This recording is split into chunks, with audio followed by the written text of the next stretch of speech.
මගේ කලින් වීඩියෝ එක බලලා කට්ටිය කමෙන්ට් කරලා තිබ්බා මේ අන්තිම කාලේ කොහොමද පේපර්ස් කරන්න ඕනේ, පාස් පේපර්ස් විතරද කරන්න ඕනේ, මොඩල් පේපර්ස් උත් කරන්න ඕනේද, අවුරුදු කීයක වගේ පාස් පේපර්ස් කරන්න ඕනේද, එතකොට මට කොහොමද අන්තිම කාලේ ලකුණු තිබුණේ වගේ දේවල්. ඉතින් මම මේ කතා කරන්න යන්නේ අද ඒ දේවල් ගැන.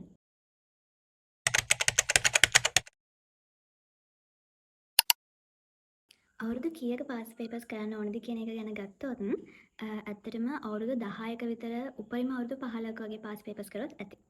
මොකද ඒකට හේතු දෙකක් තියෙනවා. එකක් තමයි ගොඩක් පරණ පාස් පේපර්ස් කරන්න දැන් ඔයාලට වෙලාවකුත් නැහැ. දැන් ඔයාලට තියෙන සති 7ක් වගේ පොඩි කාලයක්නේ. එතකොට මේ පොඩි කාලය ඇතුළත ඔයාලා අවුරුදු 10ක 15ක වගේ පාස් පේපර්ස් කරාම ඇති. ඊට අමතරව තියෙන ලොකුම හේතුව තමයි ගොඩක් පරණ පේපර්ස් වල සිලබස් වෙනස් වෙන්න පුළුවන්. උදාහරණයක් විදිහට මාව ගත්තොත් එහෙම මම පාස් පේපර්ස් කරනවා කියලා ගොඩක් පරණ පාස් පේපර්ස් වලින් ඉඳන් කරන්න පටන් අරන් තියෙනවා. එහෙම කරාම ඒ සමහර වෙලාවට ඒ අහලා තියෙන ප්‍රශ්නවත් මට තේරෙන්නේ නැහැ. ඊට පස්සේ මම හිතන්න ගන්නවා මේවා හරි අමාරුයිනේ. මේවා කොහොමද කරන්නේ? දැන් තව තියෙන පොඩි කාලයක් නේ. ඉතින් ඔයාලට ඒ වගේ දේවල් හිතෙන්න පුළුවන්. ඒකින්ද අවුරුදු 15ක වගේ උපරිම පාස් පේපර්ස් කරන්න පටන් ගන්න ඒ හොඳටම ඇති. ඒ අවුරුදු උපරිම අවුරුදු 15ක විතර පාස් පේපර්ස් තමයි අපේ දැනට තියෙන පේපර් එකේ ස්ට්‍රක්චර් එකට ගැලපෙන්නේ. මොඩල් පේපර්ස් කරන එක ගැන ගත්තොත් ඔයාලා දැනට ක්ලාස් වලට යනවනේ. ඒ ක්ලාස් වල පේපර්ස් කරනවා. ඒ පේපර්ස් කරාම ඇති ඔයාලා මොඩල් පේපර්ස් කියලා. ඔයාලා දැනට එහෙම ක්ලාස් එකකට යන්නේ නැත්නම් ඔයාලට පුළුවන් යාළුවෙක්ගෙන් එයාගේ ක්ලාස් එකේ පේපර්ස් ඉල්ලගන්න. එහෙම නැත්නම් පාස් පේපර්ස් විතරක් කරත් ඇති. පේපර්ස් වලට තියෙන ලකුණු ගැන කතා කරොත් මම මුලින්ම MCQ ගැන කියන්නම්. අන්තිම කාලේ වෙනකොට මට කෙමිස්ට්‍රි වල MCQ තිබුණා 40ත් 45ත් අතර වගේ. උපරිම 45 වගේ තිබිලා ඇති. ඊට වඩා නම් වැඩි වෙලා නැහැ මට කවදාවත්. හැබැයි මගේ A level paper එකේදී මට තිබුණා MCQ 46ක්. එතකොට ඒක තමයි මට එච්චර කාලයකට තිබිලා තියෙන වැඩිම MCQ ගාන. ඉතින් ඔයාලා දැනට ඔයාලට තියෙන MCQ ගානට වඩා වැඩි ගානක් ඔයාලට A level වලදී බලාපොරොත්තු වෙන්න පුළුවන්. ෆිසික්ස් ගැන කතා කරොත් මට ෆිසික්ස් වලට තිබිලා තියෙන්නේ MCQ 30 ගණන් තමයි හැමදාම. කවදාවත් 40ක් නම් තිබිලා නැහැ. ඇවරේජ් එකක් වශයෙන් 35ක් විතර තමයි තිබිලා තියෙන්නේ. එතකොට මට A level paper එකේදී මට MCQ 37ක් වගේ තිබුණා. බයෝ වල ගත්තොත් මට බයෝ වලට MCQ තිබිලා තියෙන්නේ 35ත් 40ත් අතර වගේ. එතකොට මට A level paper එකේ බයෝ වලට MCQ තිබුණා 50න් 38ක් හෝ 39ක්. අපිට MCQ ලකුණු ගොඩක් වැඩි කරගන්න පුළුවන් විවරණ ලියන එකෙන්. කෙමිස්ට්‍රි බයෝ දෙකේම විවරණ ලියලා MCQ දැනට ඔයාලට තියෙන ලකුණු ගාන ගොඩක් වැඩි කරගන්න පුළුවන්. ෆිසික්ස් වල නම් විවරණ ලියනවා කියලා එහෙම ලොකුවට කරන දෙයක් නැහැ නේ. ඉතින් ෆිසික්ස් වල නම් ගාන හදන එක වගේ ඉතින් ලියන්න තියෙන විවරණ ලියනවා කියලා. ඒකින්ද කෙමිස්ට්‍රි වලයි බයෝ වලයි ලකුණු ඔයාලට වැඩි කරගන්න ඕන නම් දැන් මේ ඉඳන්ම විවරණ ලියන්න පටන් ගන්න. විවරණ ලියන්න වෙලා යනවා කියලා එකක් නැහැ. දැන් ඔයාලා මේ වෙද්දි පාඩම් කරන එක නවත්තලානේ තියෙන්නේ. එතකොට විවරණ ලියන්න සම්පූර්ණ කාලය ගත කරන්න පාඩම් කරනවට වඩා ගොඩක් සාර්ථකයි විවරණ ලියන එක. මොකද ඔයාලා විවරණ ලියනකොට ආය පාඩම බලන්න ඕනනේ. එතකොට පේපර් 2 එක ගැන කතා කරොත් පේපර් 2 එකේ ස්ට්‍රක්චර්ඩ් එසේ කියලා පාර්ට් එකක් තියෙනවානේ. මම මේවා කියන්න යන්නේ මම කරපු විදිහ. මේක සමහරට ඔයාලට ගැලපෙන්නේ නැති වෙන්න පුළුවන්. කෙමිස්ට්‍රි පේපර් එක ගත්තාම මට කෙමිස්ට්‍රි වල ෆිසිකල් පාර්ට් එක ටිකක් අමාරුයි. එතකොට කෙමිස්ට්‍රි වල ස්ට්‍රක්චර්ඩ් එසේ එකේ එක සාමාන්‍යයෙන් කරන්න පුළුවන් ලේසි ප්‍රශ්නයක් තියෙන්නේ. දෙක තියෙන්නේ ඉනෝගනික් වලින්, තුන තියෙන්නේ ෆිසිකල් කෙමිස්ට්‍රි වලින්. හතර තියෙන්නේ ඕගනික් වලින්. එතකොට මට ෆිසිකල් කෙමිස්ට්‍රි අමාරුයිනේ. ඒකින්ද මම ස්ට්‍රක්චර්ඩ් එසේ එක කරන්න පටන් ගත්තාම මුලින්ම එක කරනවා, දෙක කරනවා, ඊට පස්සේ හතර කරලා තමයි තුන කරන්න යන්නේ. මොකද ඒතර මට වෙලාව මදි වුණාත් ප්‍රශ්නයක් නැහැ නේ. තුන්වෙනි එක මට කොහොමත් අමාරුයිනේ. එහෙම කරනකොට සාමාන්‍යයෙන් ස්ට්‍රක්චර්ඩ් එසේ පේපර් එකට පැයක් වගේ කාලයක් තියෙනවානේ. එතකොට ඒක ප්‍රශ්නයකට පැය කාලක් වගේ තමයි වැටෙන්නේ. ඔහොම කරගෙන යනකොට සාමාන්‍යයෙන් හතරවෙනි ප්‍රශ්නෙට වගේ පැය කාලක් යන්නේ නැහැ ඒක කරන්න. එතකොට මම ඒකිනුත් ඉතුරු වෙන විනාඩි ටික අරගෙන තුන්වෙනි ප්‍රශ්නේ කරනවා. එතකොට මට සාමාන්‍යයෙන් සාමාන්‍ය ලකුණකට වගේ යන්න පුළුවන්. එතකොට ස්ට්‍රක්චර්ඩ් එසේ වල මට තිබුණ ලකුණු ගැන කිව්වොත් සාමාන්‍යයෙන් 1 2 4 කියන ප්‍රශ්න වලට මට 80ට වඩා ලකුණු තියෙනවා සාමාන්‍යයෙන්. ඒ කියන්නේ 80 90 සමහර වෙලාවට ඒ ප්‍රශ්න ලියසනොතින් මට ලකුණු 100ම ගන්න අවස්ථා තියෙනවා. හැබැයි මට තුන්වෙනි ප්‍රශ්නේ තියෙන ෆිසිකල් කෙමිස්ට්‍රි කියන ගාන මට අමාරු හින්දා මට ඒකට තියෙන සාමාන්‍යයෙන් ලකුණු ඇවරේජ් එකක් විතර 50ක් වගේ.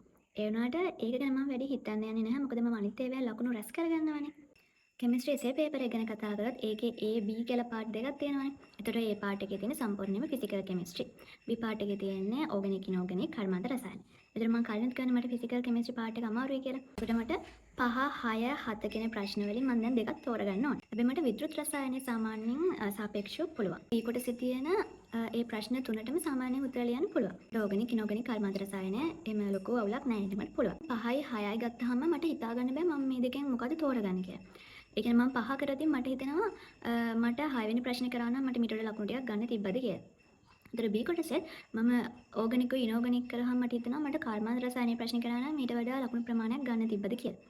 ඒකින්ද මම අන්තිමට තීරණය කරා මම ප්‍රශ්න 6ම කරනවා කියලා. මොකද එතකොට එයාලා බලන කට්ටිය බලලා මගේ අඩු ලකුණු තියෙනව කපන්න පුළුවන් එයාලට.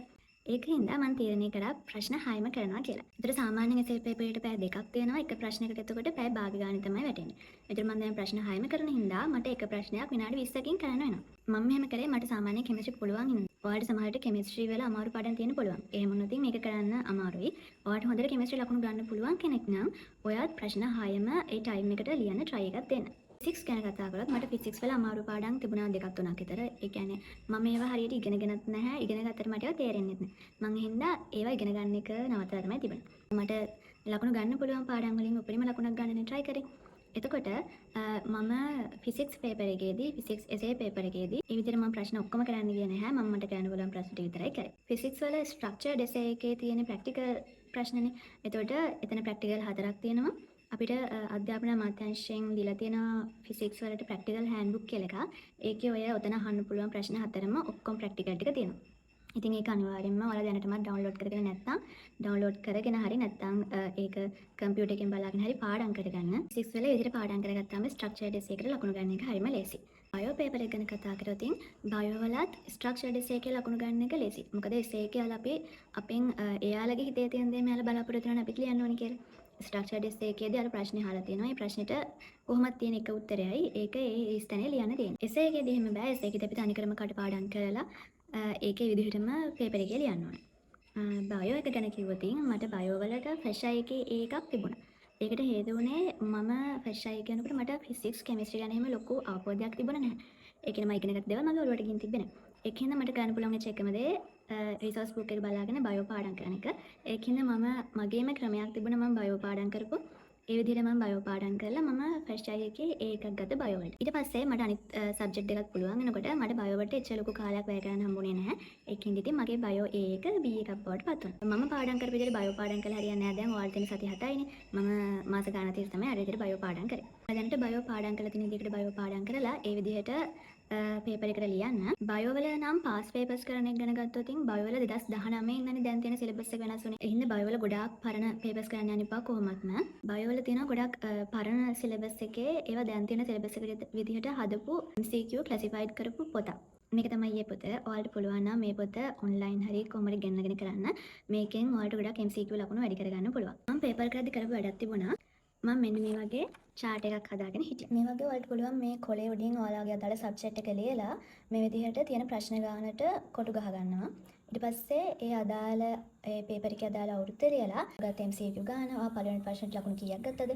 දෙවෙනි ප්‍රශ්නෙට ලකුණු කීයක් ගත්තද? තුන්වෙනි ප්‍රශ්නෙට ලකුණු කීයක් ගත්තද? මේ විදිහට ලියාගෙන ගියාට පස්සේ ඔයාලා ඒ අවුරුදු ගානම පේපර්ස් ටික කරාට පස්සේ ඔයාලා ගාව මේ විදිහට තියෙනවා ඔයා මේ ප්‍රශ්නෙට මේ ලකුණු ගත්තා කියලා. එතකොට මේකෙන් වට අයිඩියා එකක් ගන්න පුළුවන් ඔයාගේ ලකුණු වැඩි වෙච්ච විදිහත් ඔයා මොන ප්‍රශ්නෙටද තව උනන්දු වෙන්න ඕනේ. ඔයාලට හොඳටම පුළුවන් ප්‍රශ්න මොකද්ද? ඔයා තව මේ ප්‍රශ්නෙට ලකුණු වැඩි කරගන්න මොනවද කරන්න ඕනේ? වගේ දේවල් ගැන ඔයාලට අයිඩියා එකක් එනවා. මේ ක්‍රමය අතරම ගොඩක් හොඳයි. එතකොට අපිට අයිඩියා එකක් තියෙනවානේ. දැන් කෙමිස්ට්‍රි වල MCQ ටික වැඩි වෙනවා දැක්කම සතුටුයි හිතෙනවා.